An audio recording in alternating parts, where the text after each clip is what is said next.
Olá, pessoas lindas e maravilhosas, aqui é a Cristiane Navarro. Vamos começar mais um Jura Cris. Hoje na bancada temos a Renata da S, do Papo de Calçada, Papo de Lingerie, além de ser psicóloga e sexóloga. Renata, se apresente. Sou eu! Oi, gente! Tamo aí no Jura Cris, um podcast para além da sua imaginação, que para além da sua imaginação, eu tava lá no dia que nasceu. Exato, o dia que foi gerado. Além da nossa deliciosa Renata da S, temos também a nossa maravilhosa Josilene Carvalho, 50 anos, advogada, representante da Marcha Mundial de Mulheres, no estado de Pernambuco, e ativista pelos direitos humanos. Josilene, se apresente. Olá, boa tarde a todas, boa tarde a todos. Estamos aqui para um diálogo, para trocar figurinhas e vamos ver o que é que essa tarde vai nos dar de boas trocas de figurinha. Mas aí, sou uma senhora de meia idade, tenho muita coisa para aprender, mas também tenho muita figurinha para trocar com as companheiras que estão nos ouvindo, com os companheiros de boa vontade. É isso aí, vamos embora. Não tô muito longe de você não, Josi, tô correndo atrás, 7 anos só, tô com 43. Olha aí, e eu tô com 35, eu sou a caçula da bancada, mas é isso, gente, hoje juntamos 3 feministas e olha no que deu. O tema de hoje é violência contra a mulher. Eu pesquisei no site da bbc.com Brasil e tenho mostrando aqui uma matéria. E eu vou dar uma estatística, uma leve explanada pela estatística, no caso do site. Violência contra a mulher. Novos dados mostram que não há lugar seguro no Brasil.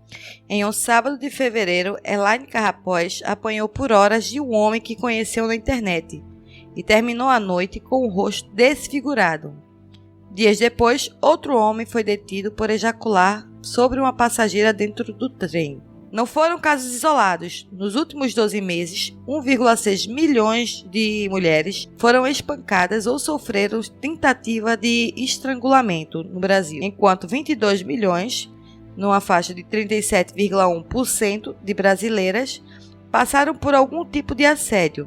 Dentro de casa, a situação não foi necessariamente melhor. Entre os casos de violência, 42% ocorreram no ambiente doméstico.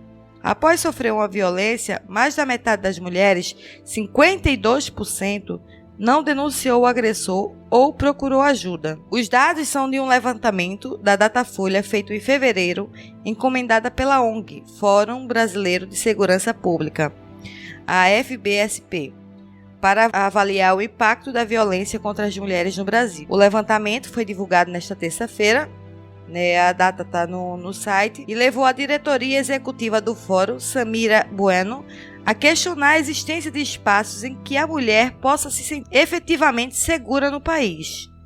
Ela está sofrendo violência dentro de casa, aí ela pega o metrô, vai para o trabalho, onde também vai ser assediada. Qual é o lugar seguro então? Ele existe? Os novos dados corroboram o que outras pesquisas já mostravam. Grande parte das mulheres que sofreram violência diz que o agressor era alguém conhecido. E nesse total, mais ou menos é de 76,4%. E mulheres pretas e pardas são mais vitimadas do que as brancas.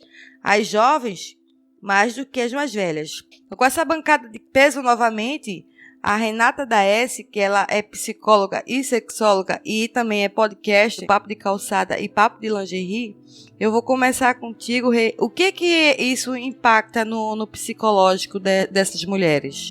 Olha, é bem importante falar que essa pergunta é bem vaga, porque cada pessoa reage de uma forma.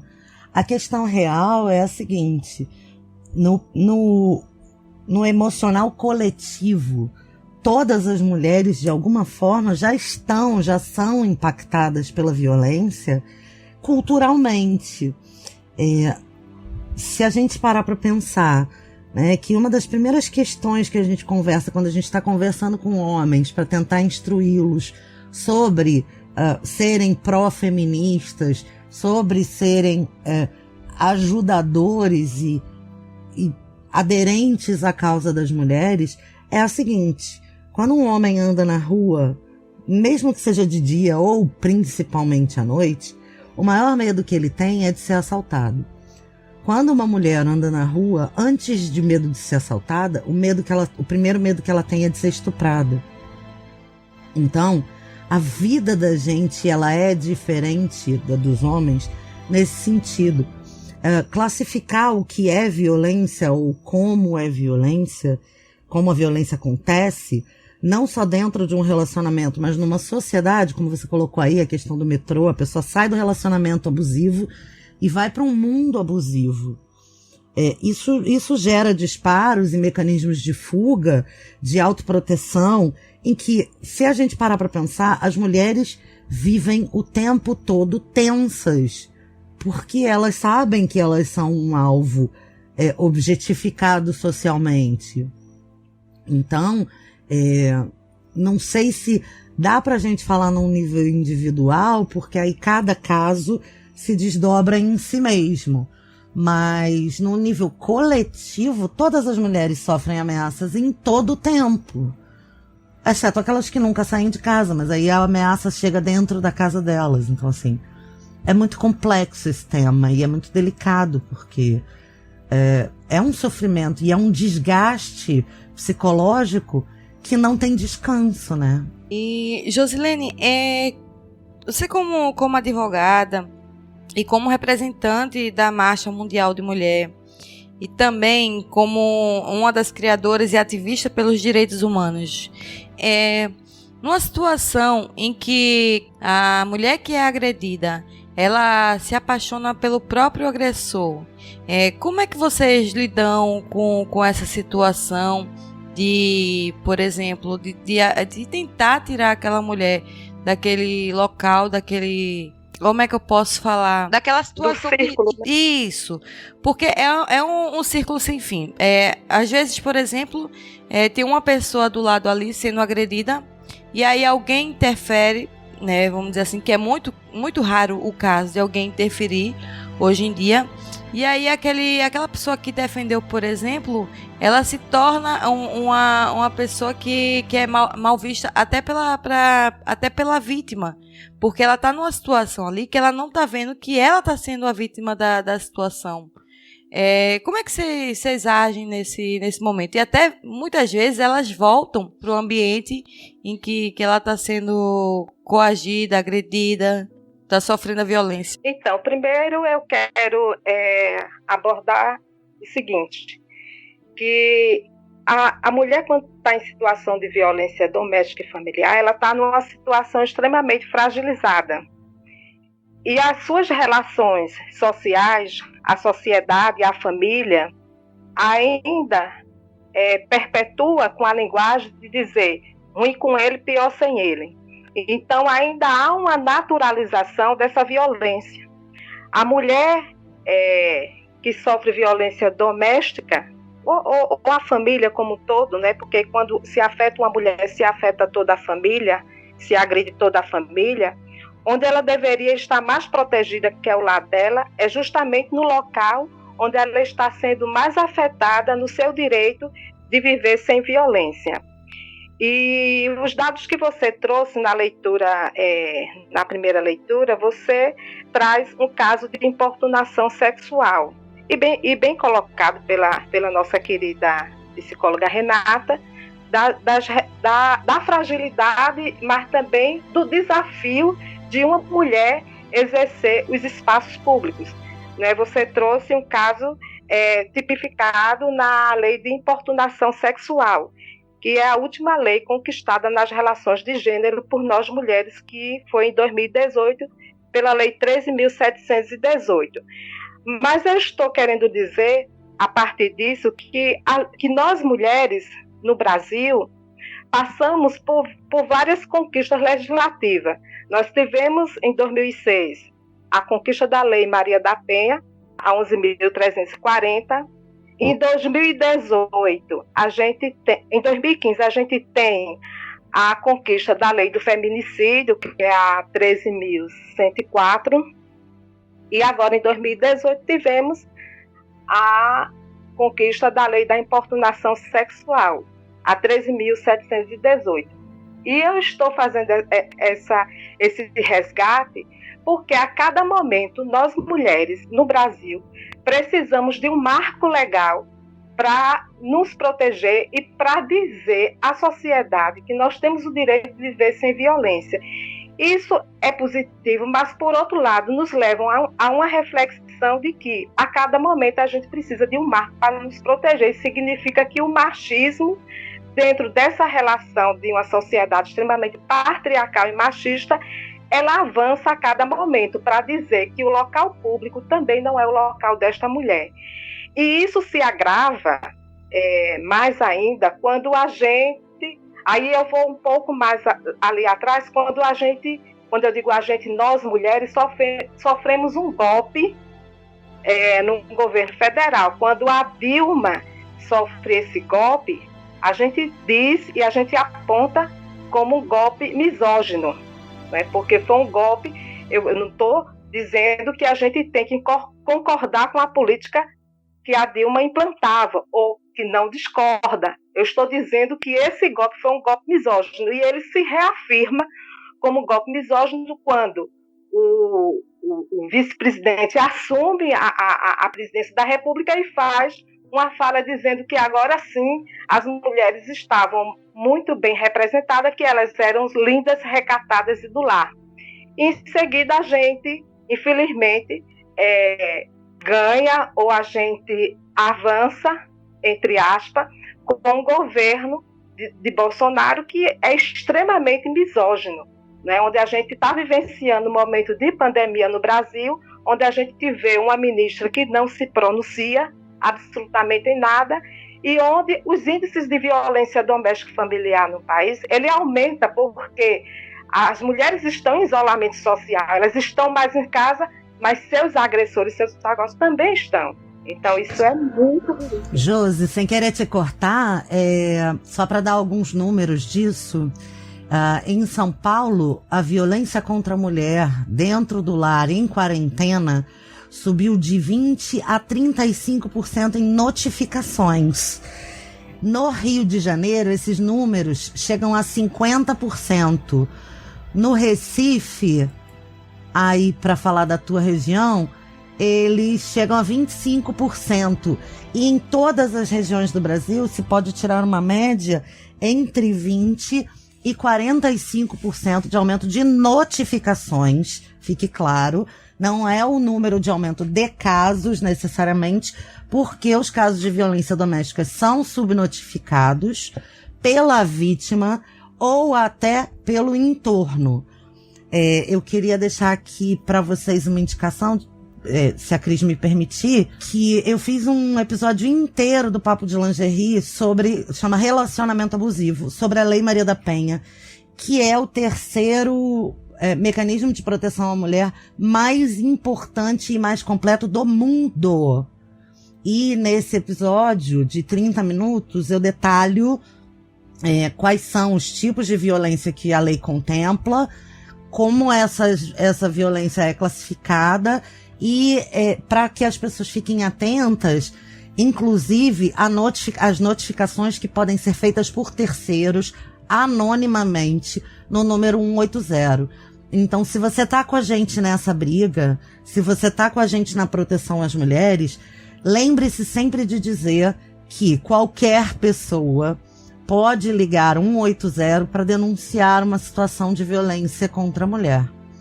E pode fazer essa denúncia anonimamente, porque é a cultura de que em briga de marido e mulher não se mete a colher já precisa ter acabado há muito tempo.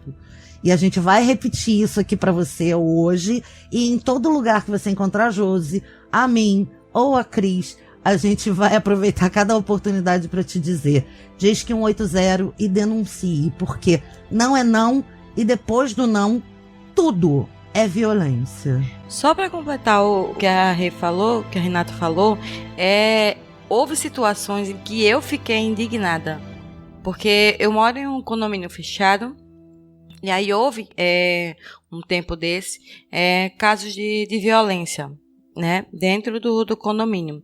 E eu liguei para a portaria, não pelo fato de estarem fazendo barulho, porque para mim não me incomoda, de jeito nenhum, mas pelo fato de você ver que a situação estava bastante grave. E aí a portaria me falou que não podia interferir porque a portaria do condomínio não estava autorizada a fazer denúncia nem ligar para a polícia, mas que se os moradores ligassem, a polícia poderia entrar. Eu quero dizer que eu não concordo com isso, por mais que digam que no curso lá de vigilante, não sei das quantas, que eles ensinam isso porque depois a mulher volta pro rapaz lá, pro homem ou qualquer coisa assim, e ainda corre o risco de jogarem um processo contra o condomínio por causa. Então eu queria deixar claro que como eu deixei claro para a pessoa que estava de plantão, que se alguma coisa acontecesse, a primeira pessoa a ir testemunhar contra o condomínio seria eu,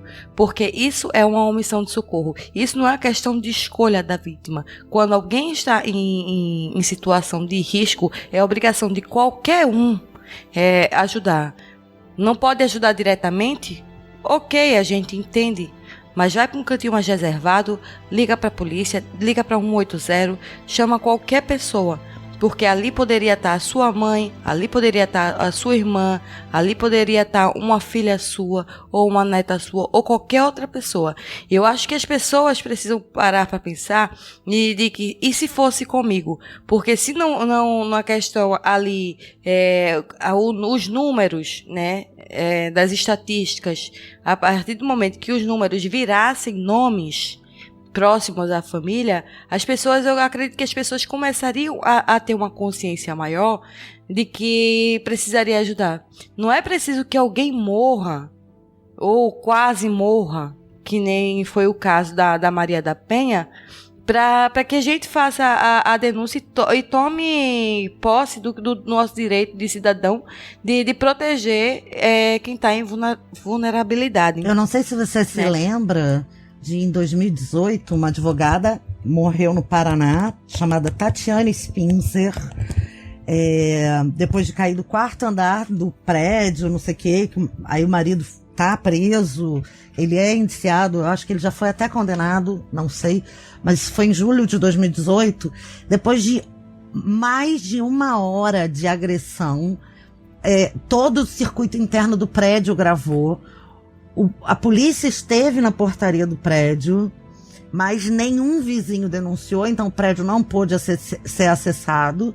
Ela apanhou em todos os andares, apanhou no elevador, apanhou na garagem, apanhou em casa, apanhou no corredor, e depois ela morreu. Depois de tanto tempo, ela morreu. Esse não é um caso isolado, mas é um caso que ficou muito conhecido porque a imprensa teve acesso às imagens, e assim, ficou quase todo mundo pensando como isso aconteceu e ninguém denunciou, ao mesmo tempo que quando acontece do lado da gente, a gente não denuncia, né? É surreal. Sim, e como aquele outro caso também que aconteceu da mulher conhecer um rapaz pela internet e ela toda vez corria dele, teve um dia que ele fez, vamos se encontrar, não sei o quê, e aquele dia ela tava meio que na dúvida, mas acabou concordando. E aí o cara entrou no quarto dela, na casa, no apartamento dela, e do nada começou a agredir, e ele era lutador de MMA. Começou a agredir ela, agredir. Eu não sei como até hoje. Eliane Caparrós. Foi essa que eu citei na leitura inicial, né? Isso, ela foi espancada por 4 horas durante o primeiro encontro. Isso.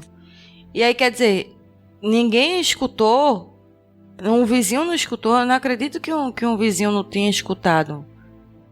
Porque ligou o som alto. É importante ressaltar um dos avanços que, para a gente sair desse círculo de violência doméstica familiar, que a Lei Maria da Penha traz, é justamente esse elemento de que a agressão a uma mulher dentro de casa, ela sai do âmbito privado e passa a ser de interesse público. Isso significa que esse processo e esse inquérito, ele segue incondicionado à vontade da vítima. Então, antigamente não, a mulher precisava, ela comparecia na delegacia, ela fazia o boletim de ocorrência, mas ela tinha que expressar a vontade desse inquérito seguir. Agora não, com a Lei Maria da Penha, esse é um diferencial e é um avanço para a gente. essa agressão, esse crime, ele deixa de ser de âmbito privado e passa a ser de interesse público. Então, por exemplo, dentro de um condomínio, é de responsabilidade de todos acionar a polícia, principalmente de quem administra esse condomínio. Então, esse exemplo colocado aí, como dentro do transporte público, é de responsabilidade tanto daquele que está na condução do veículo, como aquele que está também trabalhando como cobrador de ônibus. Então, a responsabilidade é um dever de todo cidadão, de toda cidadã, acionar a polícia e prestar socorro a essa mulher. A Lei Maria da Penha, ela garante esse elemento. Esse é um dos diferenciais. Antigamente, quando o crime era tratado como menor potencial ofensivo, era tratado numa lei 9099/95 e as mulheres compareciam na delegacia, prestava queixa, ficava por isso mesmo. Muitas vezes as mulheres eram conduzidas, né? Elas tinham que se encontrar de novo com o agressor, dar prosseguimento na queixa e tal. Outra coisa, todo inquérito criminal é necessário testemunha. Na relação da violência doméstica familiar, essa testemunha ela não precisa ser aquela testemunha que presenciou o fato. Basta ser só aquela testemunha que ouviu falar. Então, por exemplo, as mulheres, quando elas estão em situação de violência, ela tem uma amiga, ela tem uma irmã, ela tem uma vizinha, ela tem uma prima, ou a mãe, ou a avó. Ela tem uma outra mulher no qual ela sempre relata esse sofrimento, né, até chegar às vias de fato. Então, essa pessoa com quem ela relata durante todo esse período, essa pessoa pode e deve servir de testemunha dentro desse processo. Que até então não precisa, a pessoa esteve presente, presenciou o crime para poder servir de testemunha dentro dessa relação processual. Então, isso é um avanço para a gente. É o único processo criminal na área de crime que essa testemunha, ela pode ser essa testemunha que ouviu falar. Ô, Cris, eu queria dar um saltinho atrás, que é o seguinte. Fica à vontade. Uma das questões que a gente precisa quando a gente fala da Lei Maria da Penha, quando a gente fala de violência doméstica, é entender, pelo menos no âmbito psicológico, que, sei lá, é muito grande o número de vítimas de violência que não se reconhecem em um relacionamento abusivo. As pessoas naturalizaram tanto a violência doméstica ou relacionamento abusivo que hoje a gente sabe que bater, puxar cabelo e agredir fisicamente é crime. Mas as pessoas desconhecem a violência patrimonial, a violência psicológica, a violência moral, né? Todos os dispositivos que a lei aciona. Então é muito importante que a gente também possa sempre fazer um trabalho de conscientização de que relacionamento abusivo não começa com um tapa, não começa com porrada, não começa com feminicídio. Relacionamento abusivo começa com abuso psicológico. Começa com você não é bonita o suficiente, ninguém vai te amar, você não é competente, você só tem a mim, a alienação de todos os amigos, a alienação dos parentes. Esse abusador vai distanciando essa mulher da vida dela social de forma a ele poder manipular a mente dela para que ela fique refém dele. E aí sim, obviamente, os graus de violência vão aumentando. Porque eu sempre digo lá no Papo de Lingerie, e eu vou dizer aqui também, violência não diminui, violência só aumenta. A violência começa menor e vai piorando. O que não significa que uma mulher que chegue, por exemplo, no meu consultório, com uma síndrome do pânico, com crises de ansiedade, com um transtorno social, essa tenha sido uma violência menor. Ela não é de menor importância. Mas ela foi causada gradualmente e é para isso que a gente precisa conscientizar as pessoas, para que elas olhem para o relacionamento delas e entendam que mexer no meu celular não é legal, tomar conta do meu dinheiro não é legal, usar as minhas coisas não é legal, me tratar mal não é legal, me dizer que eu não sou amada, que eu não sou suficiente, isso tudo é um processo de violência. Não proibir a mulher de pôr um batom quando ela quer, uma saia curta, dizer que essa saia está muito curta, também é um tipo de violência. Qualquer dominação é violência. Qualquer diminuição, desqualificação é violência. E essa violência que eu digo que não diminui, só aumenta. Uma coisa que eu ia perguntar para vocês também, aproveitando que a gente tá falando muito de violência, e aí justamente pegar o gancho da Renata, os tipos de violência, porque as pessoas têm mania de achar que violência é só aquele tipo de violência física. E, na verdade, a gente sabe que não é. Né?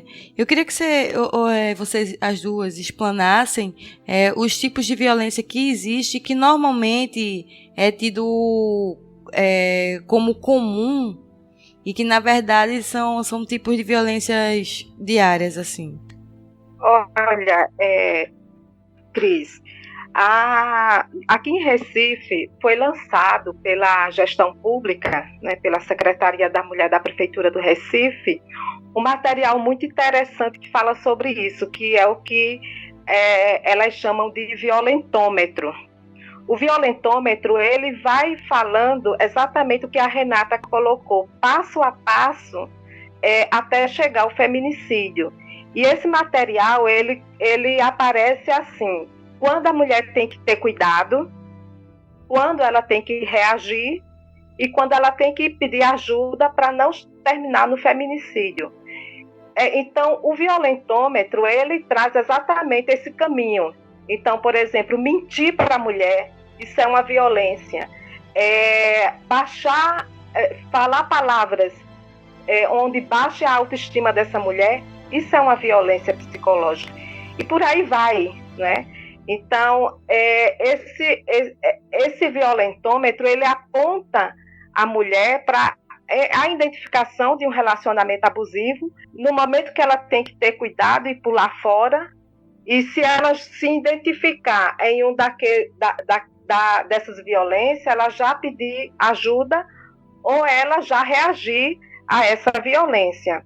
Agora, é bom ressaltar que um dos maiores desafios para nós, tanto que trabalhamos dentro de um equipamento de serviço de proteção, como para a gente que é feminista, como para a gente que é ativista das relações de direitos humanos das mulheres e do mundo, porque eu sempre digo, quando a gente cuida da mulher, a gente cuida do homem. Nós somos mais de 50% da população do mundo. As mulheres é quem fazem a subsistência humana, inclusive, porque nós ainda estamos dentro das relações de reprodução da vida humana.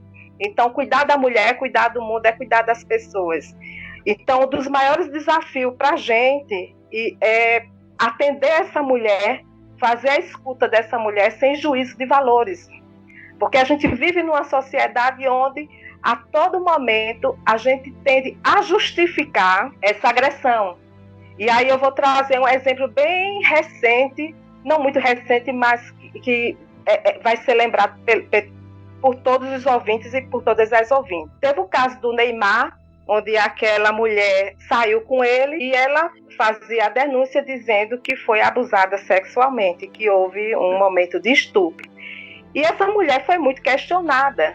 Essa mulher, uns diziam que ela queria aparecer, outros diziam que essa mulher queria crescer na mídia, outros diziam isso e aquilo outro.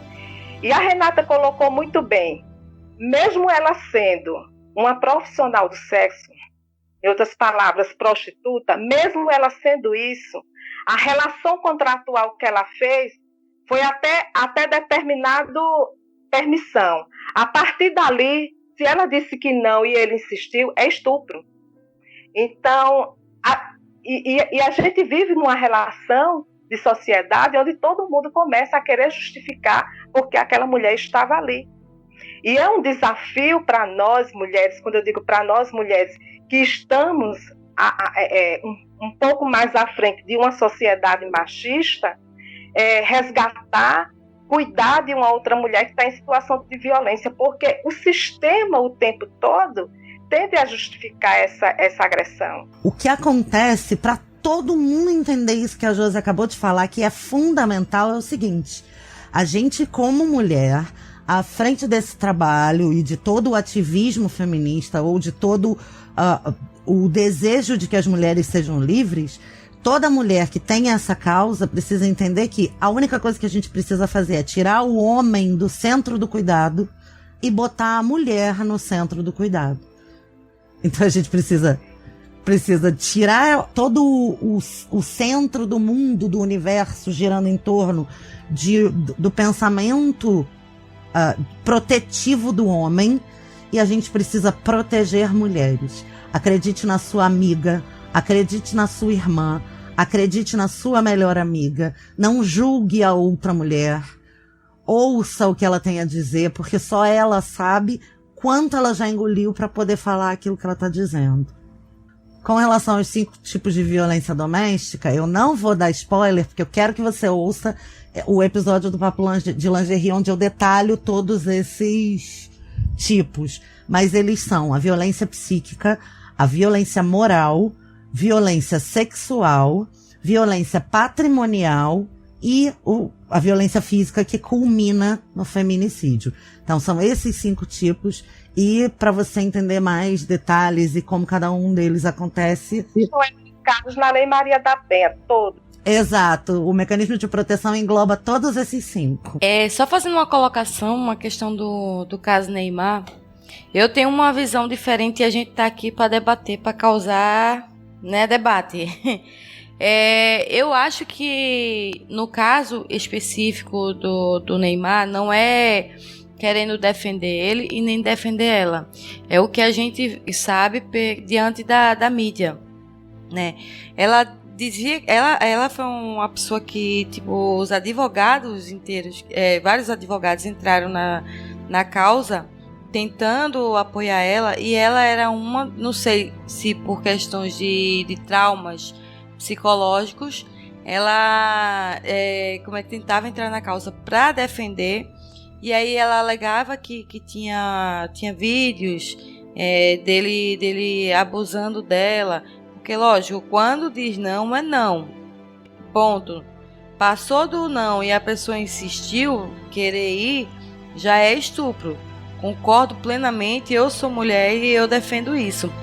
Mas, por exemplo, apareceu um vídeo que foi do próprio hotel, não, desculpa, foi dela gravando no celular dela, de um vídeo de 5, foi 11 minutos, e aí apareceu 2 ou 3 minutos ali, de quando o Neymar chegou, e ela foi diretamente e agredir fisicamente ele. A gente não sabe o que aconteceu anteriormente, mas durante as investigações que a gente conseguiu acompanhar pela mídia, nada daquilo aconteceu, né? Então, foi forjado também, por exemplo, um assalto dentro da residência dela, do apartamento dela, em que depois foi descoberto que aquele assalto foi planejado, não foi forjado, vamos dizer assim, porque só bagunçaram uma casa e não levaram nada. Tá, sabe? Então, eu vou te fazer. Posso responder a sua colocação com uma pergunta? Com certeza. O seguinte, vamos lá. Independente do caso dessa moça específico, estupro é uma das coisas mais difíceis de provar, porque pode ser que o estupro com penetração, com a violência dentro do órgão sexual feminino fique registrado.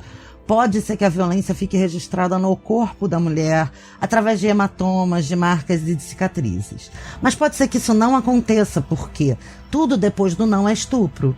Então, pode acontecer de ter sido um outro jeito de estupro que não deixe marcas visíveis e marcas comprováveis em exame.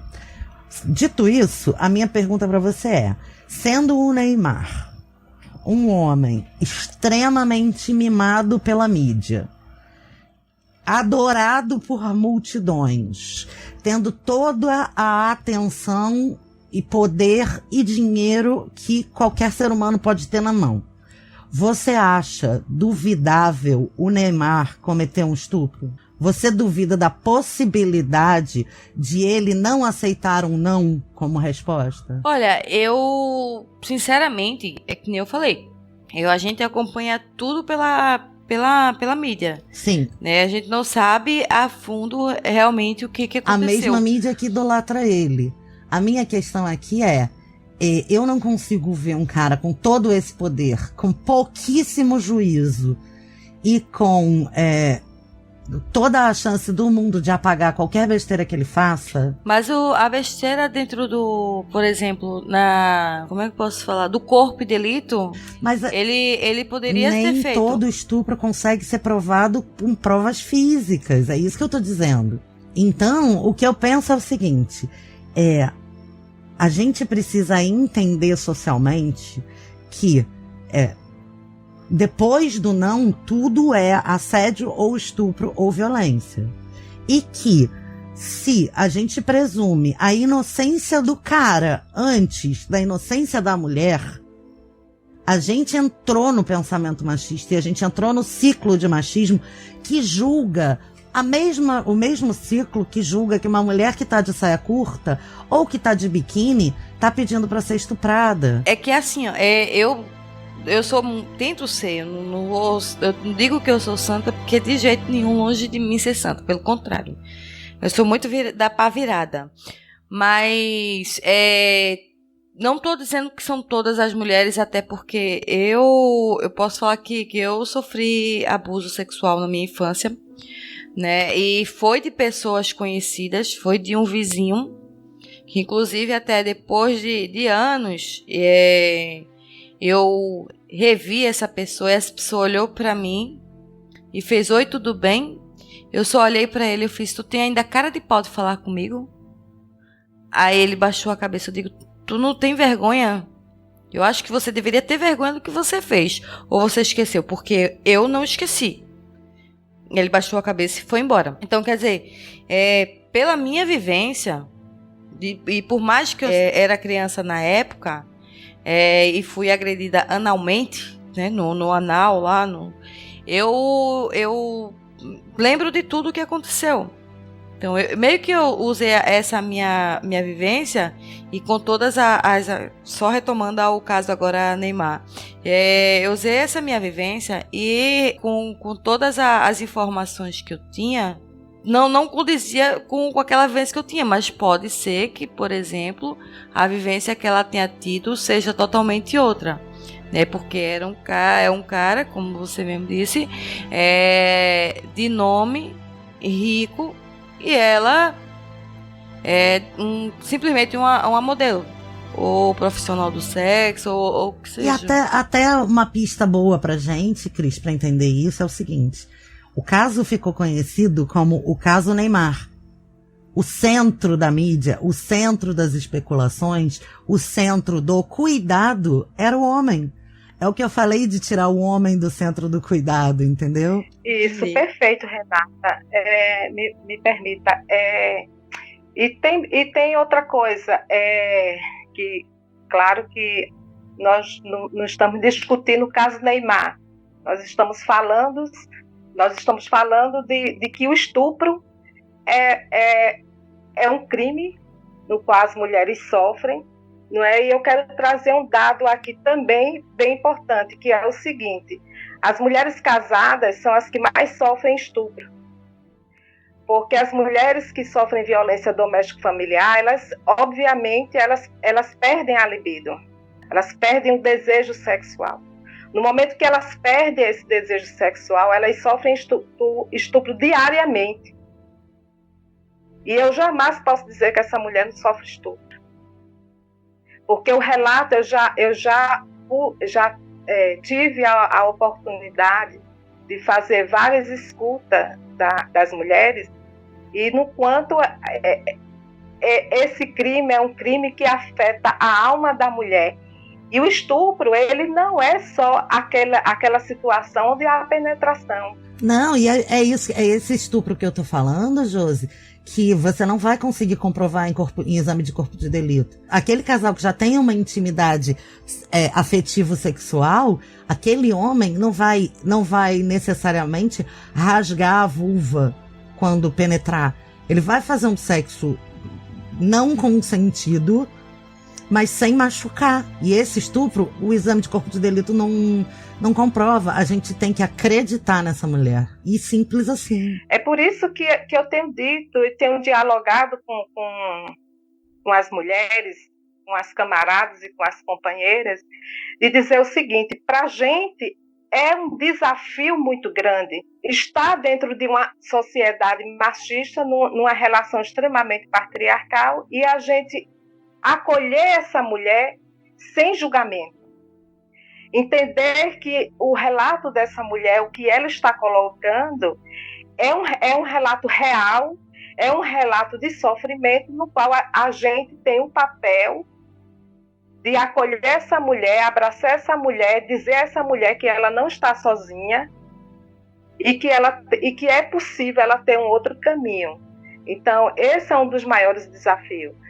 Agora, quero também colocar o seguinte: a gente, é óbvio que nós estamos vivenciando um momento extremamente difícil para as mulheres. Quando a gente perde direito, ou quando há uma lacuna nas relações de direito dentro de uma sociedade, são as mulheres que mais sofrem.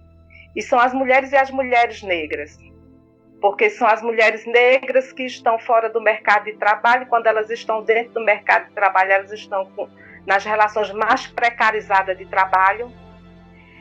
São as mulheres negras, em sua maioria, que são chefes de família.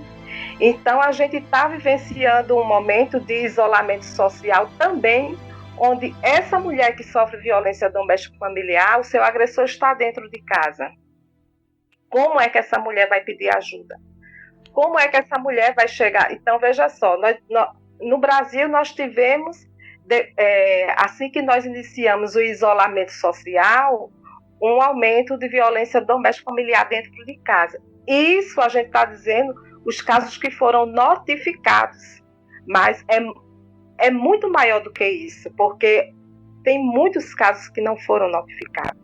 Muitos casos que as mulheres não conseguem pegar os serviços de proteção. Pesquisem, ouvintes, sobre saúde da mulher preta.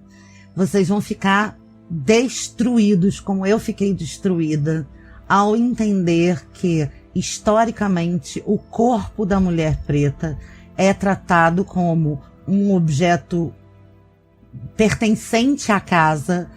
E, medicamente falando, no atendimento médico, os exames chegam a 30% menos tempo e 80% menos toque.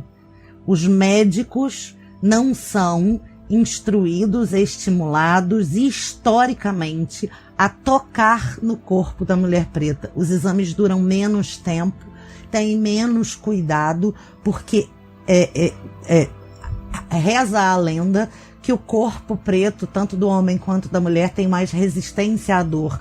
Então essas mulheres recebem menos anestesia no parto, menos cuidado de primeiros atendimentos, menos consultas de pré-natal.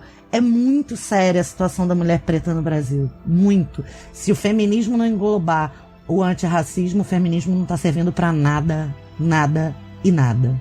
Só pegando esse gancho, Renata, que você falou agora, eu não tenho vivência disso, mas eu concordo com você, diante de relatos até de amigas nossas, não do meio podcast, mas que são uma de nossas ouvintes, vamos dizer assim.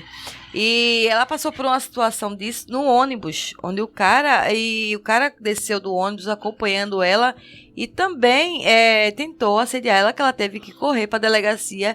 E ainda, por exemplo, quando é um delegado homem, ele meio que se desfaz da mulher, entendeu? Aí o que eu indiquei para ela? Eu digo, vai numa delegacia da mulher, porque lá é uma delegada especializada na área, né? E aí ela vai te entender totalmente como mulher. Mas uma coisa que eu queria perguntar para você, Renata, por exemplo, um laudo seu, por exemplo, como psicóloga, ele ajuda a mulher a meio que prender esse cara, indiciar esse cara. Já houve casos, por exemplo, em seu consultório, de você dar um laudo que aquilo ali, a mulher sofria violência psicológica e o cara ser preso com o seu laudo como psicóloga? Olha, não existe necessidade nenhuma de nenhum laudo, nem de encaminhamento de nenhum profissional. A Lei Maria da Penha, ela determina a prisão no ato, se não me engano, não é, Josi? No ato da denúncia é efetuada a prisão do agressor, sem a necessidade de nenhuma perícia médica ou psicológica. Essa perícia, se efetivamente precisar acontecer, ela vai acontecer pelos meios legais, ela vai acontecer dentro do sistema. Então, assim, consultório particular, primeiro que já tem muito pouco valor num mundo que valoriza muito pouco os profissionais de saúde mental, um laudo psicológico. Eu não posso, por exemplo, dar um laudo para você pedir um adiamento de prazo na sua faculdade. Ele já não vai servir para nada. Tem que ser um psiquiatra, tem que ser um médico, porque também a nossa sociedade delega essa autoridade somente aos médicos. Mas no sistema judicial, se houver a necessidade de uma perícia psicológica, ele vai acontecer dentro do sistema. Não precisa passar por nenhum meio de encaminhamento, de nada, porque a prisão já é feita no ato da denúncia, o agressor ele é processado e se houver alguma necessidade de confrontação por laudo ou por exame psicológico, ele acontece no sistema. O que é que acontece? A mulher sofreu uma perseguição, né? Ou, quando eu digo perseguição, ela sofre violência psicológica, então ela resolve fazer essa denúncia. Ela faz essa denúncia, a partir dessa denúncia é instaurado um inquérito policial, não é? A delegada vai ter que concluir esse inquérito, independente do desejo da mulher ou não. No momento que ela faz o boletim de ocorrência, o inquérito é instaurado, porque esse inquérito ele deixa de ser de interesse privado para ser de interesse público. Então, ali, o Ministério Público vai exigir que esse inquérito seja concluído. Na conclusão do inquérito, a delegada vai representar esse agressor ou não. Pode acontecer dela não representar. Se ela não representar, é um direito da mulher conversar com o Ministério Público para que o Ministério Público faça essa representação. E aí gera um processo criminal. No momento que gerar um processo criminal, já dentro desse boletim de ocorrência, ela pode, inclusive, solicitar medida protetiva, porque com a solicitação de medida protetiva, ele obrigatoriamente, ele tem, por determinação legal, ele tem que se afastar dessa mulher, ele não pode procurar ela, nem por meio de WhatsApp, nem rede social, Facebook, carta, um recado de mensagem, nada, absolutamente nada, nem recado por ninguém. Ele tem obrigação, por determinação judicial, de se afastar dessa mulher. Caso ele descumpra essa medida protetiva, ela comunica novamente à delegacia, e aí, aonde foi distribuído essa solicitação de medida protetiva, que é feito na delegacia, a juíza determina a prisão desse agressor. Então, é assim que funciona. Eu quero aproveitar a oportunidade para dizer às ouvintes e aos ouvintes que é necessário que a mulher faça a denúncia. Você, mulher, que está passando por situação de violência doméstica, familiar ou outro tipo de violência, faça a denúncia. Nós ainda estamos em um cenário onde as mulheres dizem, onde algumas mulheres elas dizem: se eu fizer a denúncia vai ser pior, ele vai me matar. A ausência de denúncia é justamente o contrário, deixa essa mulher numa situação mais fragilizada ainda. Com a denúncia, ela vai ter a proteção das autoridades, as autoridades têm por obrigação de buscar a eficiência da lei, da eficácia da lei, e tem a obrigação também de cuidar dessa mulher. Então é importante que ela faça a denúncia. É fundamental para a proteção dela que ela faça a denúncia. E tem muito, mas muito, não é pouco, agressores presos, porque eles compreendiam que a lei não funcionava, que a lei não funciona.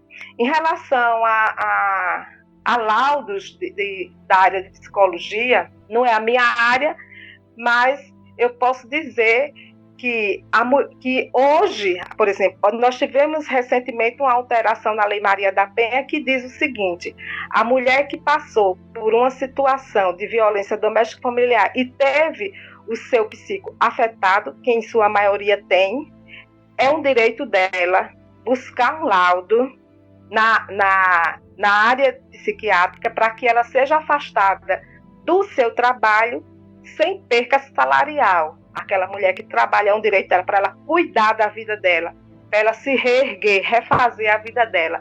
Então, a lei determina isso também. Mais uma pergunta para a gente encerrar esse último bloco. Existe apoio a essas mulheres que sofrem de violência doméstica ou física ou psicológica? Existe algum albergue ou centros de ajuda que possa estar dando um apoio a essa mulher enquanto ela, por exemplo, para ela sair dessa situação de risco? Aqui em Pernambuco, nós temos 185 cidades. Dentro de Pernambuco, nós estamos nas 180 cidades com serviço de proteção à mulher. Eu posso elencar algumas coisas relacionadas a Recife, porque eu faço parte também desse serviço de proteção. Então, em Recife, nós temos o Centro de Referência Clarice Lispector, no qual a gente tem uma equipe multidisciplinar, onde vai acolher essa mulher, e nós vamos fazer a primeira escuta dela através de um assistente social. A assistente social levanta a demanda dessa mulher, porque cada caso é um caso, tem casos muito complexos mesmo, onde o agressor faz parte de comando, inclusive criminoso, não é? Nós temos também casos de mulheres onde o seu agressor é do Poder Judiciário. Nós temos casos de mulheres que seu agressor é da relação política. Então, é um desafio para esse serviço acolher essa mulher e fazer seus encaminhamentos dentro dessas relações tanto de poder e dentro dessas relações de poder criminosa também. É um desafio porque, além da gente proteger a mulher, a gente também tem que proteger a equipe. Então, em Recife, nós temos esse centro onde a mulher chega e é acolhida. Se ela tiver com boletim de ocorrência, o serviço vai acompanhar o processo dessa mulher, saber se a delegada concluiu o inquérito, se foi encaminhado a solicitação de medida protetiva dessa mulher. Caso ela também não tenha, nós vamos acompanhar essa mulher para que ela tenha esse atendimento e dar prosseguimento para resgatar essa mulher, para ela viver uma vida sem violência. E paralelamente, a gente também tem um atendimento psicológico. A maioria das mulheres, elas, quando chegam no serviço, elas chegam extremamente fragilizadas. E é fundamental esse acompanhamento psicológico para resgatar essa mulher, para fortalecê-la, no sentido de romper com esse círculo. Eu tenho observado que é uma das maiores demandas nossas, inclusive dentro do serviço. Tem mulher, inclusive, que ela chega sem um boletim de ocorrência. A princípio, ela não está fortalecida para fazer o boletim de ocorrência, e a partir do momento que ela passa a ter esse acompanhamento psicológico, ela toma a decisão de fazer o boletim de ocorrência e a gente consegue romper com esse círculo de violência e salvar a vida dessa mulher. Exatamente. E na pior de todas as hipóteses, caso você esteja ouvindo isso e você esteja nessa situação, não tem ajuda de ninguém, não conhece ninguém, não conhece um centro de apoio, etc., você entra no seu telefone, no telefone mesmo, no Google, e pesquisa Centro de Apoio à Mulher. E você vai encontrar 44 milhões e 100 mil resultados em menos de um segundo. O Google elenca do mais próximo a você até o mais longe. Então você vai ter acesso aos lugares mais pertos. Já por determinação do próprio Google, você vai ter acesso a todos os centros em qualquer cidade que você quiser. E aí você ou liga para lá, ou vai direto, que mesmo que você não tenha ainda um boletim de ocorrência e não tenha coragem de fazer a denúncia, você vai encontrar grupos de apoio, você vai encontrar atendimento psicológico, de forma que você possa se estruturar e entender como esse processo vai acontecer com você. Meninas, chegamos ao fim de mais um episódio, infelizmente, porque esse debate vai longe. Eu queria imensamente agradecer a presença de vocês. Foi um debate maravilhoso, esclarecedor. Eu queria pedir para Josi falar as suas redes sociais, onde é que a gente te encontra, e dar uma conclusão. O que você achou do nosso debate? Suas considerações finais. Primeiro, eu quero agradecer o convite, né, feito. Para mim é um prazer muito grande conversar e discutir sobre esse tema, não é? Gostaria de estar conversando outras coisas, mas desde 1987 que eu estou na rua, não é? Discutindo sobre as relações de empoderamento feminino e de romper esse círculo de violência doméstica familiar. Porque fui vítima, né? Eu tive um pai que passou um período e eu acreditava que minha mãe, não só minha mãe, mas todas as mulheres poderiam romper esse círculo de violência. Então eu discuto esse tema, essa pauta, desde 1987, quando levei minha última pisa, porque ia para a rua discutir em roda de amigas o que é que poderíamos fazer e o que poderíamos discutir nas relações políticas para romper o círculo de violência e para que a gente pudesse ter mais direito. Dizer para cada mulher que não se sinta culpada, você não tem culpa, a culpa não é sua. Dizer a você, mulher, você não está sozinha, nós estamos aqui. Se você não, como bem diz a Renata, se você não consegue chegar a um serviço de atendimento e proteção à mulher, chega ao movimento de mulheres, chega a uma amiga mais próxima, mas busca ajuda, não se sinta só, porque você não está sozinha. Um beijo no seu coração, um beijo no coração da Renata, foi um prazer estar à tarde com vocês, gostaríamos de estar conversando outro tema, mas infelizmente o Brasil ainda é o 10º país que viola direitos e direitos humanos das mulheres.